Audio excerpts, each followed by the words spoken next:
So I want to read this passage out of Psalm 40. The psalmist writes, it's one of my favorite passages over the years, and I think it's very fitting for what we're experiencing these days. The psalmist writes, I waited patiently for the Lord. He turned to me and he heard my cry. He lifted me out of the slimy pit, whatever the space that you find yourself in. It's the imagery and the metaphors that God has lifted the psalmist out of the mud and mire. He set my feet on a rock, a sense of stability, a sense of strength. He gave me a firm place to stand. He put a new song in my mouth, this sense of anticipation towards something that might be changing, something that might actually be better down the road. And so I read this passage this morning, maybe if for no other reason, to bring some kind of calm to the way that you are experiencing reality these days, because I know it's crazy. I know there's so much that seems to be going on these days. And I was talking with a friend of mine the other day, and she was telling me that it just feels like everybody's on edge, that no matter what is going on, no matter what happens, it feels like there's no sense of relief from the anxiety and the angst, right? There's the stuff of COVID that is oppressive in so many ways that I don't even think we're fully aware of, and we're going to talk about that here in a moment. There's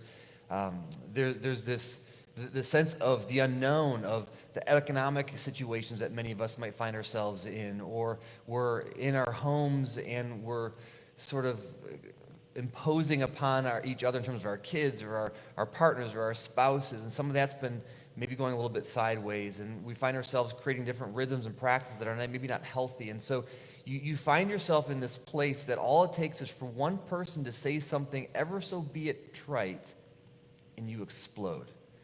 And maybe the person in the room who receives that explosion didn't even deserve what they had come their way. But for many of us, we find ourselves kind of in that dark place, in a difficult place. Or maybe you were that person that I was on a Zoom call with a few weeks back, and maybe there were 7 or 8 of us in that call, and out of nowhere, this person just started crying, started weeping, and we said, well, what's going on? What's up? And speaking of the nuances in terms of what it means to try to parent these days when you have children that are, I guess, in front of a screen so many more hours already in Zoom calls, and trying to figure out what it means to try to be there for your children, but you and your spouse or you and your husband or wife, both have to work, and what does that mean? What is the stress of all the pay cut that this person also has to navigate? And she just lost it. And what that did in that moment a few weeks back is we began to realize, wait a minute, we've been talking about a really, really important conversation this summer. We've had some of maybe the most provocative and the necessary interviews that we have ever experienced here at Watershed. And they are so important, they're so crucial. But they've also brought stress, they brought anxiety, because we've had to navigate a whole bunch of different ways of seeing our reality that we've never experienced before. And so what began to happen is we started asking some questions about, well, what do the series moving forward look like? Sure, we still ask really hard questions, and still we push into some areas that are uncomfortable, but what does it mean for us to also create spaces where we can maybe begin to deal with some self-care issues, some self-care needs? And so this morning, the hope is that you can sit back, that we're going to talk about some things that hopefully are like a salve over who you are in your soul right now. And we're not going to ask questions that are going to maybe set you sideways, but hopefully maybe set you into a place that allows you to heal, so that we can do the good work of pushing back into some really hard stuff in the days and in the weeks ahead. And so as we engage this collective self-care conversation this morning, as in just a moment I introduce to you our guests that many of you, probably most of you, know who they are if you've been a part of this community. I want to remind you that you can email any of your questions you might have for us to questions@watershed.charlotte.com, or you can also put that in the comment section as well. And I appreciate they're already starting to come in, and you don't even know what we're talking about yet, so I love it. Go Watershed. Christy Yetman and John Nance, thank you guys for being with us. Thank you. Thank you very much. It's nice to be able to put on some real pants. Yes. I wasn't sure if they were going to zip up or not, but At least for the next hour. It was good seeing you guys out in our little micro audience right now, which is basically 3 or 4 of us, and just see you taking in the music. It was so nice. Found my own grief. Yeah, it was so nice. Yeah. So, Christy, if you would, maybe you first and John, tell us a little bit about how you've connected with this community over the years and maybe the role you've played and how long you've been here. My name is Christy. My pronouns are she, her, and hers. My partner, Des, and I have been at Watershed I think it's probably 14 years. Yeah. We came in when we were still at Actors Theater, so that's kind of how we measure time in Watershed, Yes. which building we were in. So it's been about that long, and we've kind of had various roles here throughout those years, greenhouse and leading blocks and sound, and Des is in the band, and it's just And you're a been lot of- therapist, and what kind of areas do you focus in as a therapist? Yeah, so Des and I are both therapists, which is kind of fun, kind of not. Your home is perfect, right? Right, no issues at all. So what that means for us is that we have a practice together, and we focus on individuals and couples. Sometimes we get the opportunity to be able to be in the room together with clients, and we do a lot of workshops and marriage retreats and those sorts of things. Yeah. So, John, I'm going to have you introduce yourself here in a second. I felt what was so fitting is these two you've been a part of Watershed for almost since the beginning, and John, you since the beginning, and you're therapists, and so you can speak not only to the needs of sort of the general community here in Charlotte, but specifically to Watershed, and so that's what we want to really be able to do this morning. So, John, tell us a little about you and the work that you do. Right. Thank you. I am John Nance. I am an assistant clinical professor at UNCC and in private practice in the same suite as Christy and Des. And my focus is adult children of childhood trauma. And also I work with general clients that have mood disorders and LGBTQ community. Very diverse population in my practice. And then also, I've been here at Watershed since the beginning, and actually since week 2, I wanted to make sure it was a successful first week, and so I didn't attend. And then I took 2 years off working with the church and with you and with baptism and LGBTQ community, and so, that's kind of it. So both of you in practice, I mean, you're still on the front lines of people's lives. There's so much going on. I mean, it's crazy, right? The political climate is so binary. I don't want to go there. We've got so many people that are trying to figure out what their lives mean in terms of being with somebody they love in this house together, packed in a space. People are losing their jobs, or they're having to look at a screen all day long, and it's there's a lot of things that are really unraveling for people. And so, John, in your space, in your practice, what is that looking like in terms of as you're interacting with people, as you're engaging people? I'm finding people exhausted. Yeah. Trying to figure out a world that is unfamiliar to every single one. And I think Christy is going to share a little bit about this, is that we are also in that same world. And we are being forced to function virtually, which is not a norm for most of us in practice. And so we're doing a lot of learning in that. But as we're sitting with clients who are experiencing an all or nothing thinking, is just defeated in some ways, exhausted, trying to figure out who they are in all of this. And even with the racial dialogues and racism and anti-racism dialogues, trying to figure out their own identity in all of that, and across all groups, across all individuals. And we might refer to it later, the white awakening is, what does this look like for us? Yeah, it's good. So, Christy, all this fragility of humanity and this chaos going on, how are you experiencing that in your practice these days? Ditto. And it was hard it was really hard at the beginning for me, because we are in person with people. We don't do this online. So there was a lot of logistical things for us to figure out with that. And it was really interesting when all this first started. I haven't really had many moments where I have also been experiencing what a client is experiencing in the moment. If I have any kind of like shared experiences of a client, I've usually already processed it. So I'm able to hold space for that person. Right. So it was really, really hard, to be honest, and difficult when all this first started, to be able to hold space for someone and having them ask the same questions that I am also asking, right. and have them have the same fears that I also had, and all of that uncertainty. So yeah, it was hard when we first started, but it feels a little more stable now, as stable as it can be right now. Yeah. So I imagine the empathy and the be able to associate is really powerful with your clients these days. So John, you used a word in our conversations in the last couple of weeks of trauma. So when I think of trauma, I think of somebody that maybe has been in a terrible accident, or somebody that's experienced abuse, or somebody's been on the other side of a racist expression or experience. But when I think of trauma, I don't necessarily think of what most of us are going through due to COVID. It seems too subtle, in a sense, although COVID is wreaking havoc. But you said no, there's actually a sense of trauma that we're experiencing. Can you kind of speak into that a little bit more?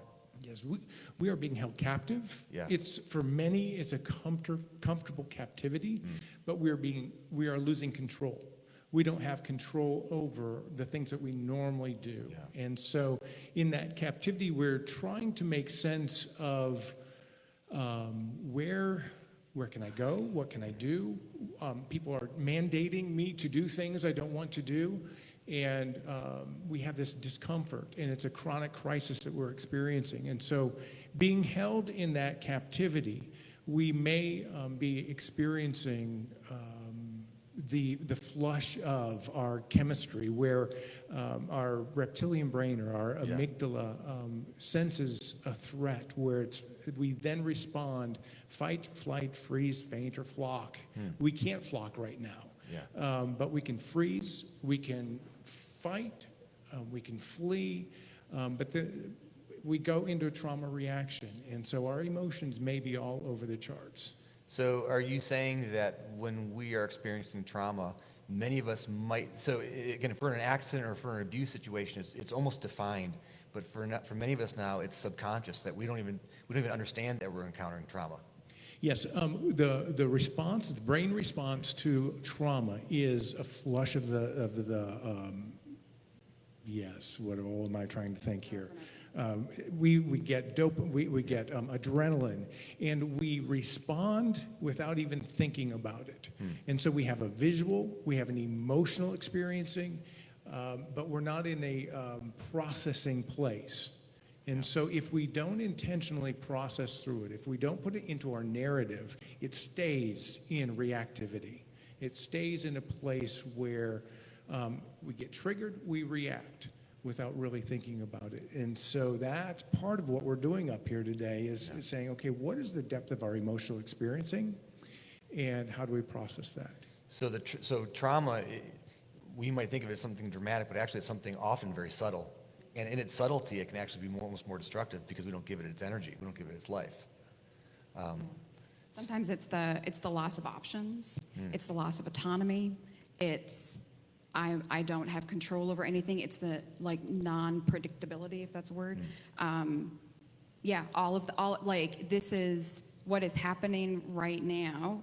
Is the scenario, is kind of the recipe for trauma to occur. So it's almost bringing to reality what is always there anyways, and it just brings it to surface.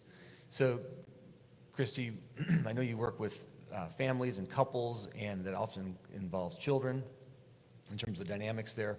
I have two sons, 16 and 13, and they typically have the opportunity. Summers are typically like a family. Let's get out of Dodge. Let's go travel, play with the friends in the neighborhood. Jump on the trampolines, go into their homes, and our kids aren't able to do this.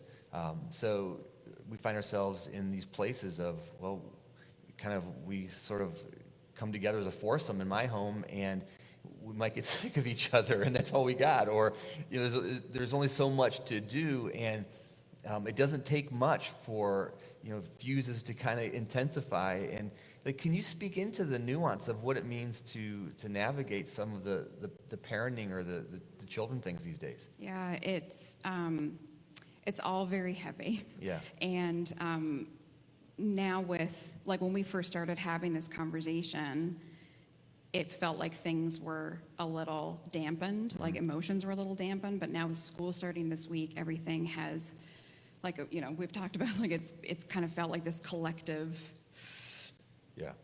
everyone's holding their breath, because we've never done this before. And there's no rule book, there's no guidebook for 2020. I kind of joke that if there was a guidebook, we probably would have burned it if we knew what was happening. We would not have signed on for this and gotten the warranty. Well, Yeah. I probably would have definitely gotten the warranty then. But it's heavy, it's uncertain. We've never done this before. You've never done this Yeah. before. They've never done this before. You don't know what you're doing. They don't know what they're doing. This is so unreal in a lot of ways for us. And parents, I just remind parents, just give yourself a lot of grace. Talk to yourself like you would someone you love. Talk to Yeah. yourself like you would a friend Yeah. who's coming to you and saying the same things that you're saying to and about yourself. I've had a lot of conversations this week with kids that have started school, and they missed out on a summer, exactly like you said. It was such a strange summer for them, and there were bright spots for a lot of them in that. There's this resilience, I think, that keeps coming through in all of this, where we're making the best of what is. And yeah, we're acknowledging that it kind of sucks right now, Right. but we're also doing what we can and finding resilience in that. So would there be something you'd say to parents? Is there a word that you would say, this is how you need to look, it's okay? I mean, is there a word that you would use, either one of you, in that space? I think you used the word grace earlier. Yeah. So the word for me is self-compassion. That's what it was, Yeah. Self-compassion. It's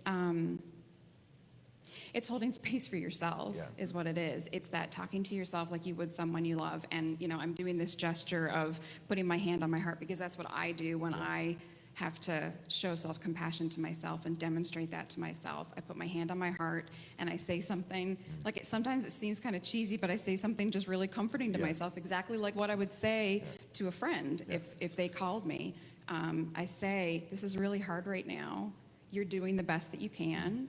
You don't have to figure it all out, and you're going to get through this. I know in our home, we're big advocates for a balanced amount of screen time, and so it's felt at times like this. We've just had to sort of, while we still have a schedule and we still have some balance to that, kind of leaning into it a little more and not feeling so bad about our parenting nuances because they're in front of a screen a little bit more than they normally are. We're finding that dichotomy where it's either or, both and, either or, bad, good.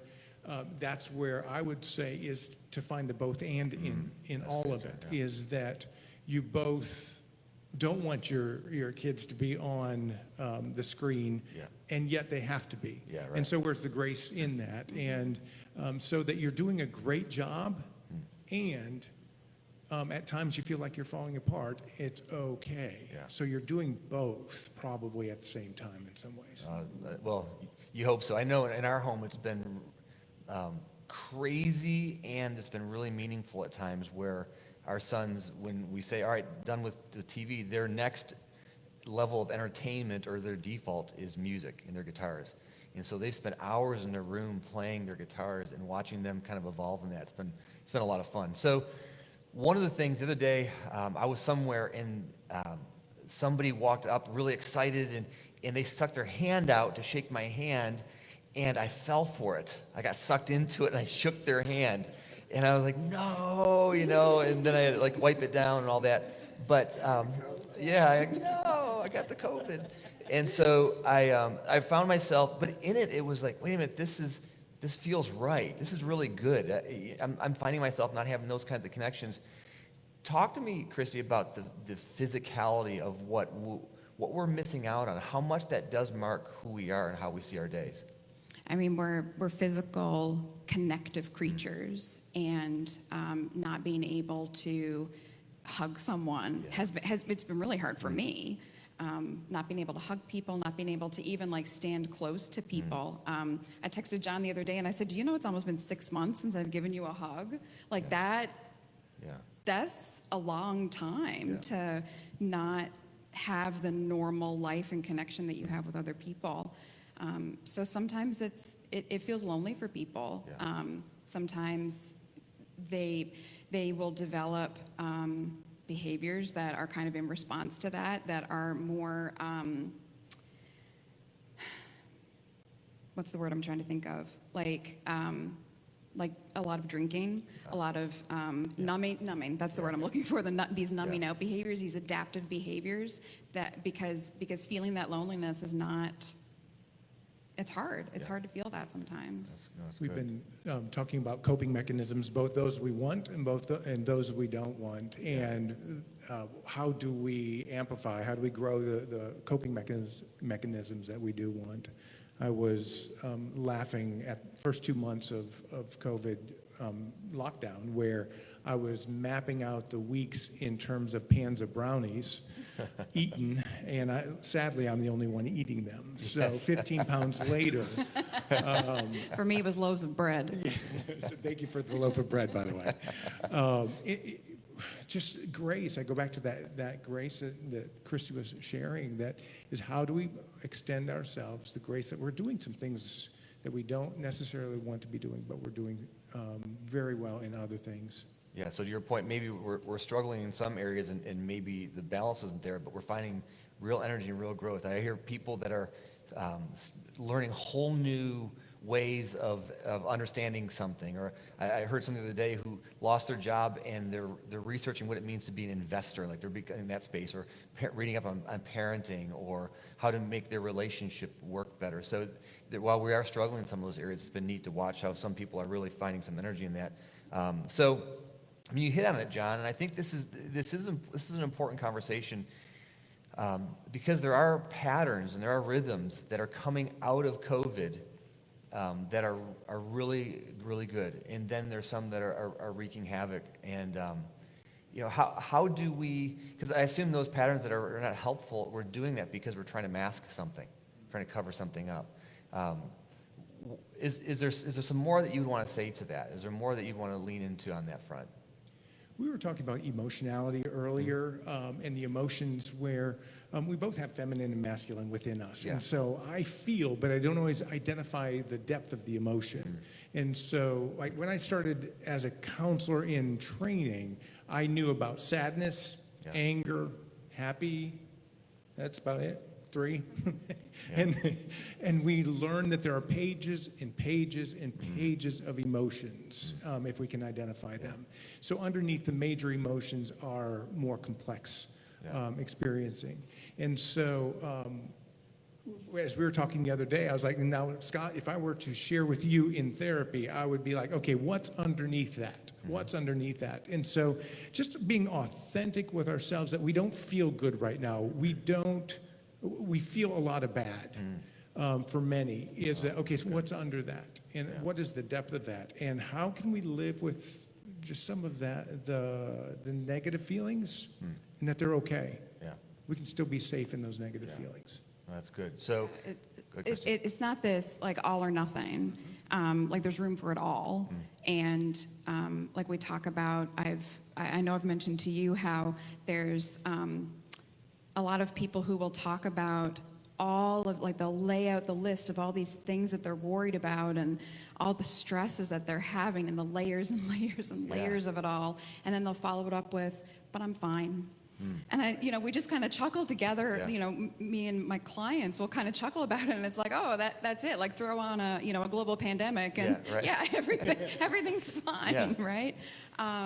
But the empathy that we can have. So I say all that to say that there's a lot of people who are telling me that they say things like, I feel bad complaining about this. My children are healthy. my spouse is healthy, I still have my job, I could have lost it, and they have this intense like guilt of, I know I shouldn't be complaining about this, but, and like this is something that Brene Brown talks about, where empathy is not a pie that because I get a slice, then that's taking something away from you. Like, there is enough pain and struggle to go around. Like, we can all feel something of that, and it takes nothing away from someone else if you are having a moment in your own pain and your own struggle. It's okay. That's good. That's good. So I've got a couple questions here. So again, if you have some questions out there and you want to fire those off, feel free to post them in Facebook or to questions@watershedcharlotte.com. Somebody asked a question: how do I? This is good. How do I get past being tired of the people I live with? I'm not sure COVID's going to help or hurt that, anyways, right? Good luck with that. John? Give yourself space. Yeah. Figure out what your own space is. Be an individual in the collective. We cannot sacrifice. Well, so often we sacrifice ourselves for the group, the collective, the other. I think we have to continue to honor ourselves. Know who you are in that group. And I know it could be much more simple than that. I'm just sick of being in the same room with that person right there. Right. Go to the other room. And you might even contract and agree that when you need your own space, I need space. Yeah. Those open conversations, I'm going to say the should not feel threatening. If they feel threatening, that's a great conversation. Yeah. Is to figure out, can I go to the next room and be okay? Yeah. Can you be okay with me going in the next room and being tired of you? Do you think people they're so exhausted emotionally, they're so spent because they're in front of a Zoom conference call, or they're trying to navigate getting their kids on Zoom right for school. They're trying to figure out how to get groceries delivered to the house. They're holding on to their job, barely maybe. And the idea of saying to a partner or to a loved one, we got to do some work. It feels like the 11th item, right? Yet it's probably one of the more important of all the conversations. It's sort of like you got to put the oil in the engine. If you don't do that, the whole thing's going to unravel. And ask, what do I need? Not what do you need necessarily. What do I need? And honor that need also. That's good. Chrissy, you have thoughts on that? There's this saying that like disasters or crisis will illuminate like pre-existing systems and issues and conditions. Yeah. And sometimes, like for some families, that's what they're realizing. Like divorces still happen. Like they happen 2 weeks after lockdown. Some of my people still separated. Yeah. And because it illuminated what they really wanted and what they really needed, and they had to stare it in the face. It wasn't everything else was taken away, so what was in front of them wasn't going anywhere. So a lot of people had to be really honest with that.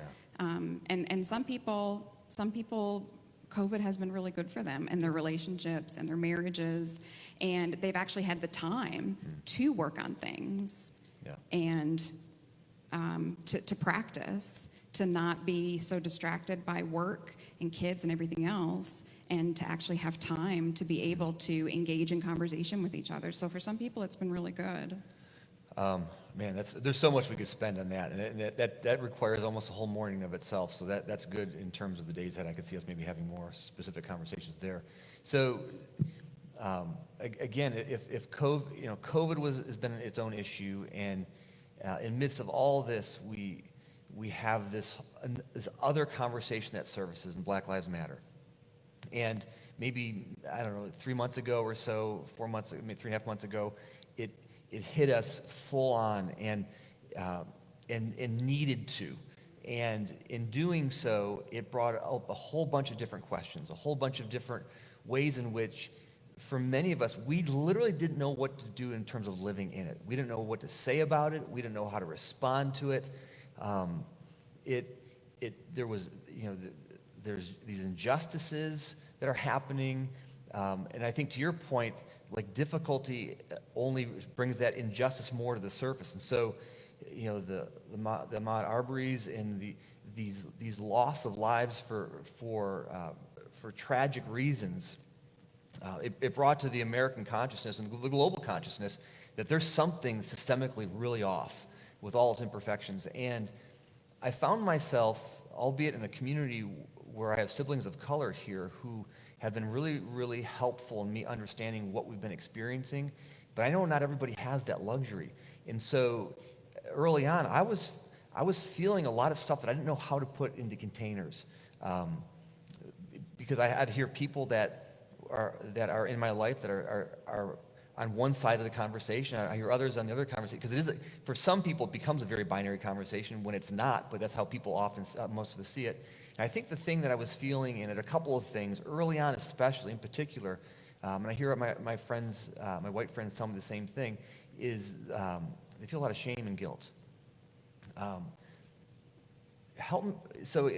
I've even heard from our community over the last 9 months, this conversation, while it's so necessary and it's so good, it's been hard to sit with it because some of maybe the best interviews we've had have been this summer with some of the most amazing thinkers in terms of the racism conversation. So if I have the people around me who've been helping me understand this, and I'm dealing with guilt and with shame at different times, I imagine my other friends are dealing with the same stuff. So Christy, can you give me your thoughts on what do I do with all of that? Yeah.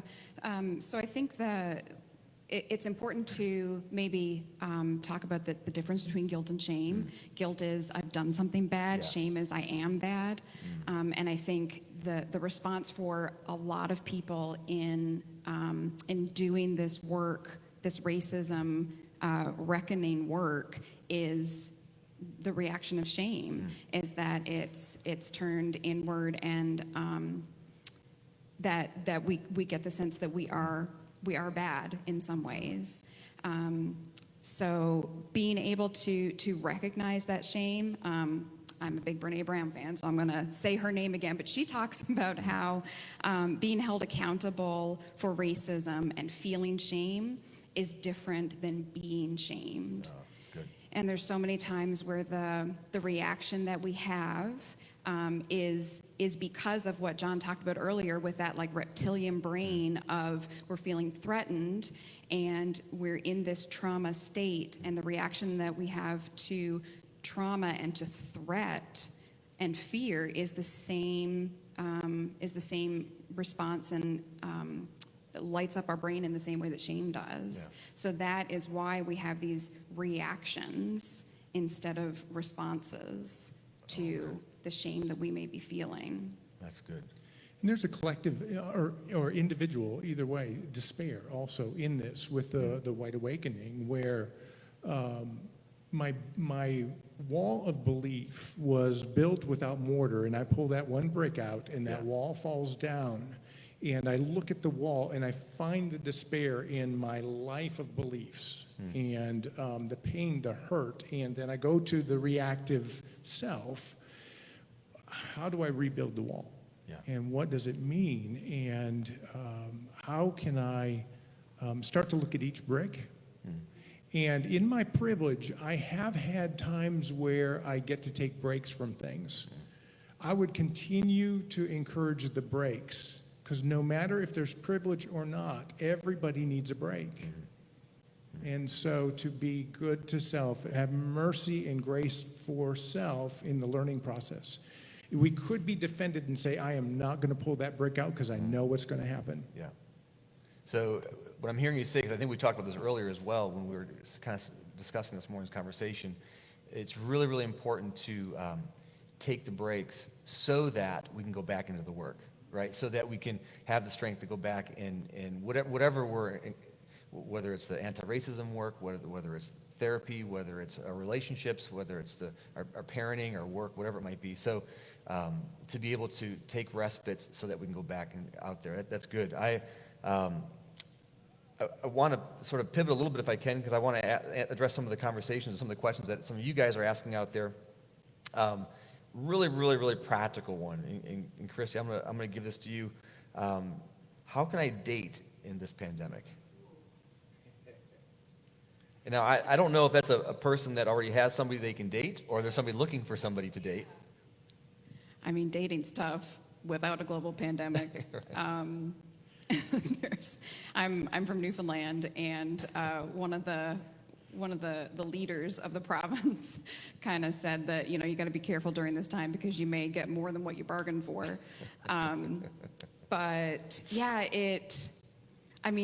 I think dating during this time is make use of the technology that we have, Yeah, right. and please do it safely. I think that this is actually, so there's three different, Rob Bell talked about this years and years and years ago of how there's three different flames of a relationship. There's commitment and friendship and loyalty. And this is the time to build the friendship, because I can't tell you how many relationships I see that have, loyalty, passion, and friendship. And they have the passion and the loyalty, but not a lot of friendship. And I think that this is a really good time to build friendship with someone, because that is the thing that's going to carry your relationship if this relationship sticks through the rest of your life. Right. Well said. Wow, that's good.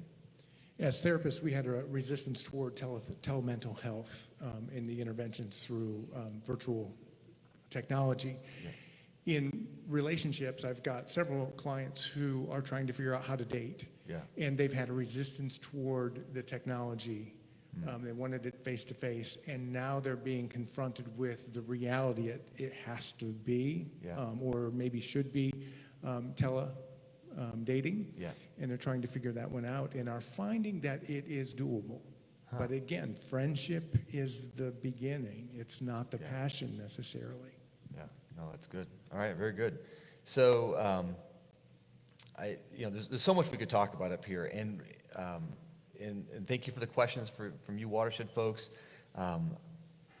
So I asked John and Christy, you guys have been here for 13 years, 15 plus years. We met you 6-7 months before we launched Watershed, and so this is your family. These are your folks, and so maybe put on your friendship hat, your small group leader hat, your working in greenhouse hat, your therapist hat if you want, and maybe Christy, would you start? And let's look in the camera and talk to your folks, and let us hear from you.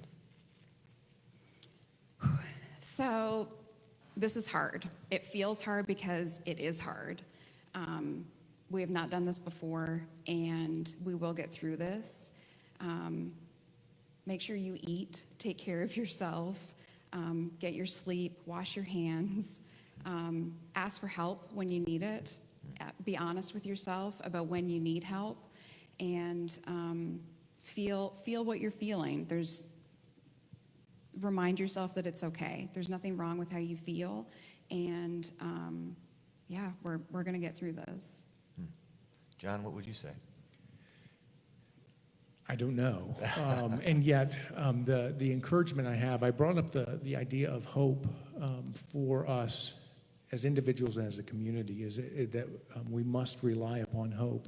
And the idea of hope is a privileged idea, but I also believe it must be encouraged, is that let's hope for a future. Let's hope for a better self. Things around us may be falling apart in some way, but if we have that hope, I think that's critical, because without hope, I don't know what tomorrow holds.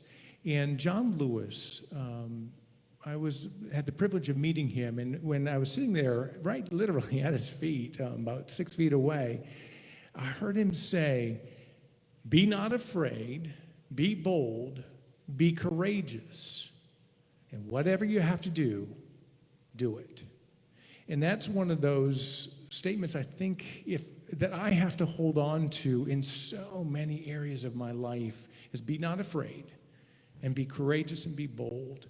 And things really we will start to understand ourselves a little bit more, and be able to feel all the feelings around it.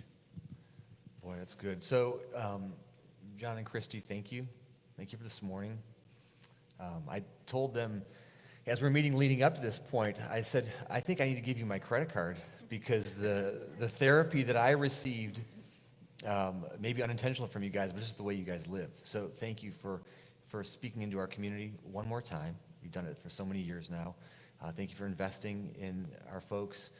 Thanks for hopefully being this sense of, all right, I can breathe in this morning knowing that I can recharge to go out and continue to do the work that I have to do. If you're interested in somehow having connection with John or Christy, their websites are up on the screen right now, YetmanCounselingServices.com and JohnNancePhD.com. And I know they offer great services, and again, thank you for all you're doing. Christy, would you close us in prayer? Of course. All right, let's pray.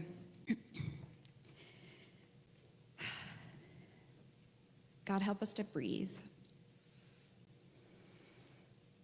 Thank you for being the life and the breath, the steadiness that we need right now. We are all heartbroken in so many ways. We're all longing for something better, for something more than what is right now. And we know that morning will bring that. Your word tells us that let the morning bring your love. In so many ways we long for that. And we trust and we hope that you will give us that, the longing of our hearts, and that in some ways our hearts are broken and they're broken open. And I pray that you'll come near and you'll be with us. Bless this community. And for all the ways that you're protecting us during these days. I pray in your name. Amen. Christy, peace on your week, Watershed.